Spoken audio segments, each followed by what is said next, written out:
शेतकरी डोंगर चढून घेतला कर्जाचा, आपल्या माणसाजवळून घेतलेला पैसा देणं आहे. नाही का तुला समजत? आणि मला गोष्टी सांगते. गारा पडतायत ना, गारा ह्या गारा नाही आहेत. अगं माझा पूर्ण सर्वनाश करतायत. सांग ना तू, सांग मी काय करू?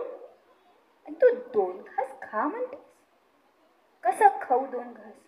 अगं मी जगाला खाऊ घालतो. मी सोयाबीन पिकवतो, तूर पिकवतो, ज्वारी पिकवतो, गहू पिकवतो, सर्व पिकवतो. आणि ह्या लोकांना, जगाला सगळ्यांना खाऊ घालतो. पोटभर शेतकरी पिकवतो. म्हणूनच या जगातला प्रत्येक माणूस अन्न खाऊ शकतो. कळतंय तुला?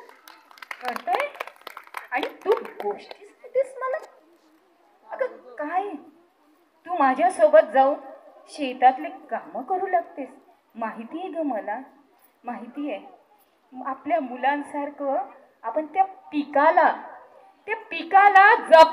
जपतोय.